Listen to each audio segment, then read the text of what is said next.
Everyone knows about the man, most people know about the girl, the boy, and the dog, but did you know there's also a super horse? His name is Comet the Super Horse, and he's a shapeshifter who belongs to Supergirl. In his human form, his name is Bill Starr, with 2 R's, just like Ringo, and he and Supergirl briefly dated, but he also had a fling with Lois Lane, so that's kinda awkward. You can apparently wipe your rear with the Man of Steel's face. I found a listing for Superman toilet paper online. Now, I don't know if it's stronger than Charmin or more absorbent than Brawny, but it is 2-ply, and they say it's also available on Amazon, but I was looking over there, couldn't find a listing, but I did find a 100% unauthorized parody book published by Mad Magazine based on Alexander and the Terrible, Horrible, No Good, Very Bad Day, so there's no shortage of weird Superman merch out there. Christopher Reeve's youngest child, Will Reeve, makes a cameo in Superman 2025 as a TV news reporter. In real life, Reeve is a television correspondent for ABC News, which sort of makes him the real-life Clark Kent Jr. But the funniest part about that is during the earliest days of the pandemic lockdowns of 2020, he was doing a news report from his home, literally caught with his pants down. Clark's middle name, by the way, is Joseph. He stands 6'3" and weighs 225 pounds. He enjoys peanut butter and jelly sandwiches, football, and the smell of spring in Kansas, with hopes of someday writing the next great American novel. And by the time he meets Lois, she's already written several mystery novels and won the Pulitzer Prize for her journalism. Her middle name is Joanne, she stands 5'6", and she's traditionally portrayed as being a couple years older than him. Arguably the most popular episode of I Love Lucy's final season, more so than the series finale itself, is the one Superman appears in. Played by George Reeves, but he was only ever referred to as Superman, never his real name. Exhibit A, the box art on the DVD case is a headshot of Lucy wearing the helmet she wore to hide her red hair and pass as Superman for Little Ricky's birthday party. You mean to say that you've been married to her for 15 years? Yeah, 15 years! Then they call me Superman. In the Superman comic number 125 from 1958, he develops a new power where he can shoot rainbow beams from his fingertips, but at the cost of losing most of his conventional powers. That's because he's really shooting off a mini-me Superman who has all those powers now. He started getting jealous, but eventually the tiny clone sacrificed itself to save the real Superman, and he never shot rainbows again. It kind of blows my mind to realize the word kryptonite has permeated our culture so deeply that most people will tell you kryptonite means weakness, pizza is my kryptonite, whatever. And I'm not even a huge superhero guy, but I knew enough about Superman going into making this video that I know kryptonite is green. I just assumed everyone already knew that, and it wasn't interesting enough to throw into a finely curated list of goofy information about Superman. But rest assured, there are definitely people walking around out there that if you asked them randomly if they knew what color kryptonite is, they would have no idea. And hey, maybe you or someone you love is one of them. Ain't no big whoop. That said, they'd probably still guess correctly because besides the classic green kryptonite, which is most abundant, there are 32 more different variants of kryptonite, and it got to the point of being completely absurd. Everyone knows green saps his powers and can kill him, but red can turn him into a dragon or make him super hairy. Blue is the antidote to red, purple kryptonite acts the same as green and was likely a coloring mistake, not to mention platinum, gold, silver, black, white, slow, magno, the list goes on, and eventually writers threw a jab at this excessive variety of kryptonite with a satirical story in Supergirl Volume 4, number 79, when they introduced pink kryptonite, which causes Superman to turn temporarily gay. Then there's also periwinkle kryptonite, which temporarily makes him a ladies' man. He once fought Muhammad Ali. Long story short, it was part of an intergalactic show to see who truly is Earth's best fighter, and it was a fair fight, or at least as fair as possible, because Superman temporarily gave up his powers. Like, not just agreed to not use them, but were actually deactivated. And he was given 2 months to train. That said, his camp was cut a bit short, but Ali was even his trainer because Superman always relies completely on his unlimited strength and invulnerability, to the point he's actually an awful fighter when you think about it. So after a good beating, Ali eventually gets the win with a highlight reel faceplant into the canvas knockout. The only problem was this comic took so long to produce that Ali had actually lost the World Heavyweight title to Leon Spinks a couple months earlier. And before that, Superman had also met several other celebrities, most notably John F. Kennedy. He helped him inspire kids to get into physical fitness. This one's even more weird because it was planned for publication in February 1964, but Kennedy was killed a few months earlier in November 63. So instead of completely scrapping the whole idea, DC simply delayed the comic and released it 5 months later. But they did put out this statement saying the only reason it got published is because President Johnson wanted it so. In 1922, 11 years before Superman was ever even conceived in the minds of its creators, there was a German silent film called Der Mann aus Stahl, which translates to The Man of Steel. And in the 2013 Man of Steel movie, Lois explains how the Kryptonian family crest of the House of El he wears is shaped like an S, and he claims that it's not an S. What's the S stand for? It's not an S.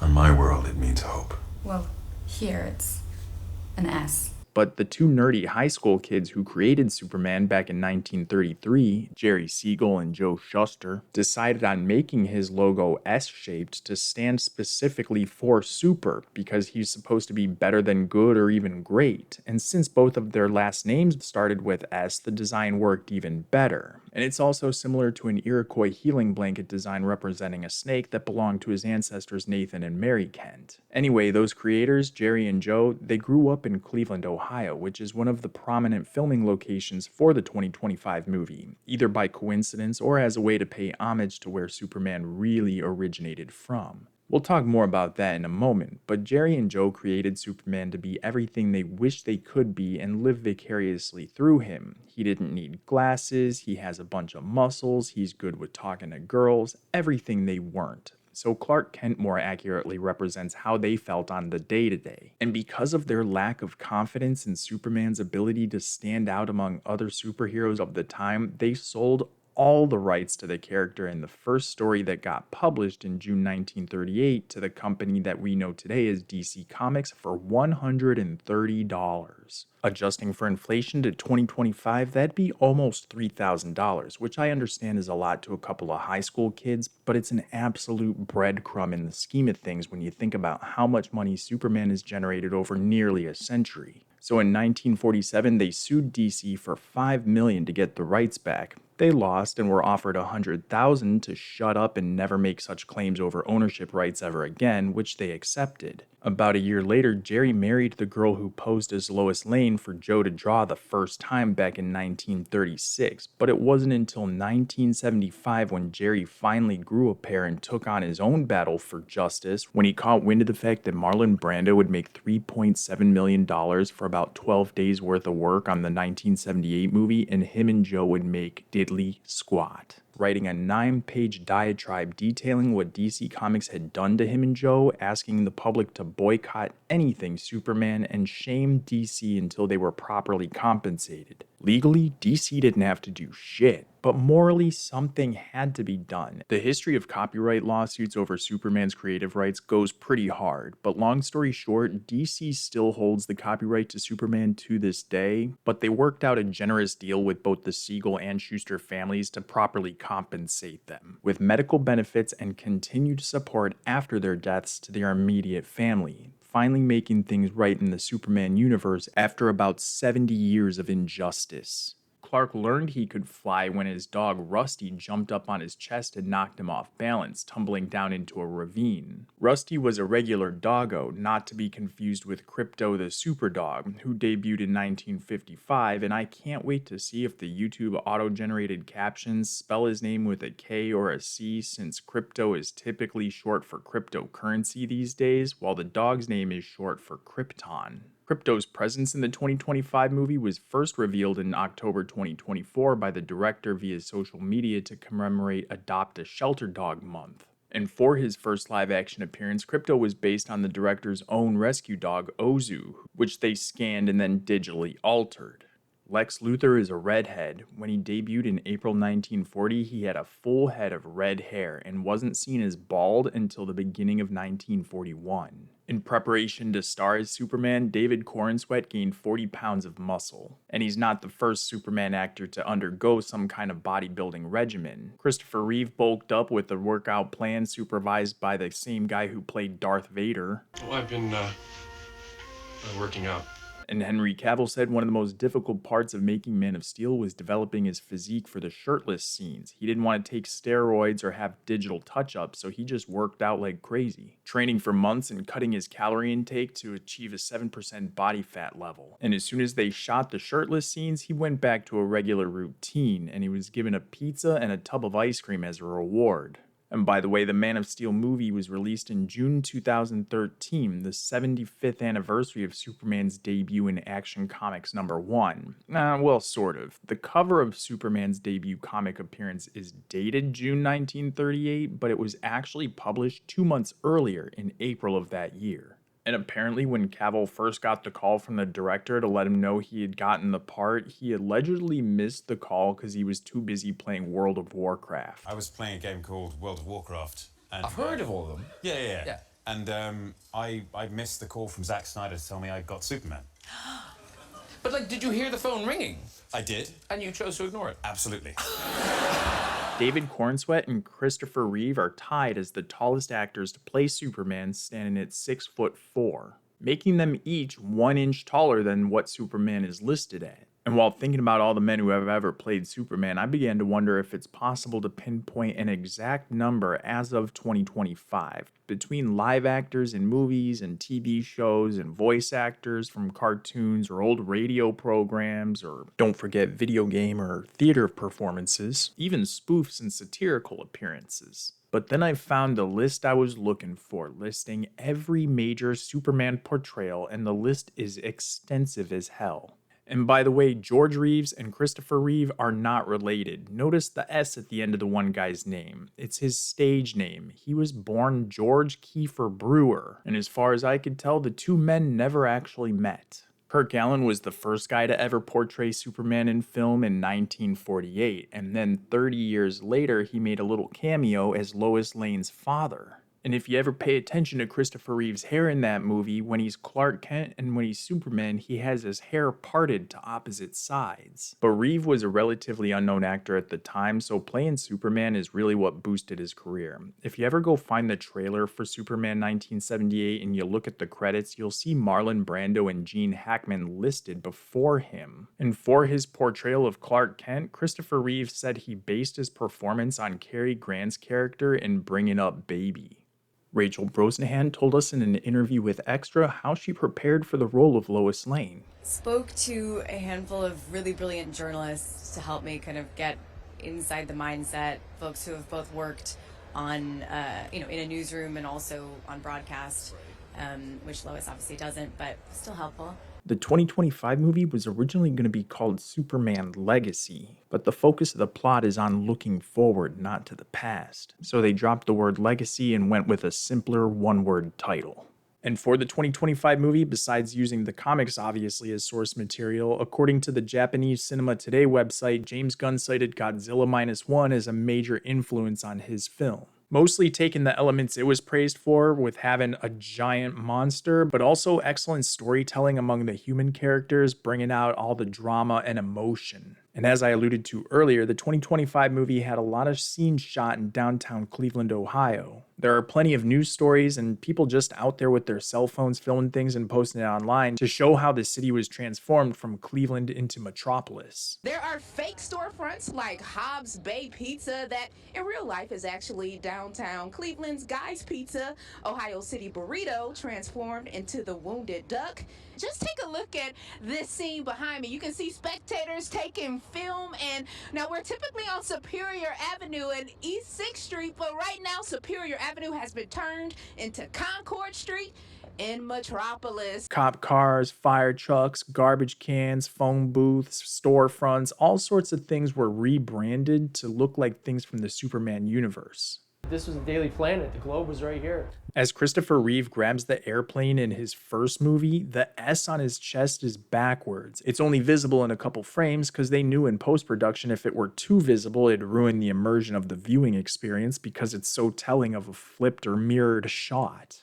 And when he goes to save Lois's life after pulling her from the car that got caught in the rock slide, he lays her flat on her back with her arms at her sides, and her clothes are filthy from being buried in dirt. But when he starts crashing out and flies away in a rage, she's laid on her side with her right arm up towards her head and her clothes are nice and clean. After he does save her from this car wreck and we see her looking at him through the window, it's obvious this window is super dusty and dirty. But as the camera angle changes to look at her through the window from the outside, the glass is perfectly clean. When Lois and Clark are walking out through the front door of the Daily Planet on his first day, he initially tries to walk through the same partition of the revolving door with her, but gets stuck and has to wait for the next section. But in the very next shot, as they exit into the street, we see they come out in the same partition. There's some blatant Cheerios product placement the morning when Clark leaves Smallville as Martha Kent goes and puts the cereal box on the table in the kitchen. It's facing towards us inside the kitchen, but when she goes to the window to look outside, you see the box is now facing towards the window. When Perry White holds a staff meeting getting all excited about Superman headlines, a staff member named Tony holds out a lighter to light his cigar. His hand comes up a little bit and we can clearly see the lighter in his hand, but in the very next shot as he dismisses the group, Tony's hands are already in his pockets. And when Superman saves the little girl's cat from a tree, there's inconsistency in the direction the cat's being held. In between shots, she's holding him facing one way and then facing the other. And during the Kryptonian High Council members only meeting, Jor-El puts both hands on this dude's shoulders. But as the camera angle changes back and forth, his hands are either removed or replaced back on this guy's shoulders randomly. And when Jor-El is talking to the three main bad guys of the movie, they're standing in a row, the woman, then the younger guy, then the older guy. But as the scene goes on, they switch spots somehow, and it's the older guy, the younger guy, then the woman. And taking a look at a few things in Man of Steel for a moment, this right here is United States Army Captain Carrie Ferris. Well, at least it seems so. We can tell not only by the fact that her superior, General Swansik, refers to her as Captain. What are you smiling about, Captain? Get in the car, Captain. Yes, sir. But by the two bars that she wears. That's the captain's insignia. But she must have got a promotion before the end of the movie, because in the credits she's listed as Major Carrie Ferris. Majors wear a golden-colored, 7-pointed leaf insignia. Towards the beginning of the movie on the fishing boat, a pile of strands of rope randomly plops down on the decks in front of Clark. But as he reaches down to pick them up, we see suddenly they're somewhat neatly bundled. Superman's done a number of PSA campaigns over the years. I already mentioned Kennedy's program for youth physical fitness, but there was also a 1980s British anti-smoking one that was pretty interesting. Some of the pictures could actually be taken quite out of context. But the plot of the story was stopping hijacker of health Nick O'Teen, who wears a cigarette-looking top hat. And you probably didn't know Lois and Clark's co-worker from the Daily Planet had his own comic book series, Superman's pal Jimmy Olsen, and in Volume 1, issue number 98 from 1966, a sacred gorilla fell in love with them, and Superman married them while dressed as a witch doctor. And while we're talking about weird animal encounters, might I point out Action Comics number 243 from 1958, where a woman spikes Superman's drink with an evolution potion that turns him into a lion man. She says the only way to return to his normal form is to marry her before dawn of the next morning, but he eventually finds the antidote without her. And now Superman may be all about truth, justice, and the American way, all fine ideals, but in Action Comics number 900 from 2011, he officially renounces his US citizenship and tells the United Nations he'll just continue work as a global superhero, not a national one. There are at least 3 competing newspapers floating around the city along with the Daily Planet. There's the Metropolis Post, the Metropolis Times, and the Metropolis Eagle. Taking a quick look at the front page of the Eagle from May 20th, assumably 2025, the paper costs $6.25. Seems pretty steep for a newspaper, seeing as how print is so out of style in favor of digital these days. And to build on top of that, it's the morning edition. I thought all daily newspapers still in business only put out one edition every morning. And evening releases died out about a half a century ago. Correct me if I'm wrong. That said, if you were able to purchase this paper, you could flip to page B4 to read more about Lex Luthor being awarded the Arcane Genius Award, or C3 if you want to check out any new restaurant openings around town. I hear the Wounded Duck has good jazz. But what's really interesting is this shot Jimmy Olsen captured of Superman stopping a train from running off the tracks. It's framed the same way as a similar situation in the Superman for All Seasons comics. Albeit in the movie, he's careful not to destroy the front of the train, thus minimizing potential injury to the passengers, whereas in the comic, he completely disregards safe stopping distances for a train. According to Tropedia, the crushing impact could have been more dangerous for the people on board than dropping them from an airplane without a parachute, because trains typically travel faster than the terminal velocity of your average human. But you know Superman, well at least now you do, more powerful than a locomotive and whatnot. Thank you so very much for watching this video. I appreciate it more than I could say. It'd mean the world to me if on your way out you leave the like button some love. If you made it this far, subscribe to catch the next one. You can always change your mind later. Anyway, thanks again. See you around as soon as I can with more content. And until next time, always keep punching out there. Aloha.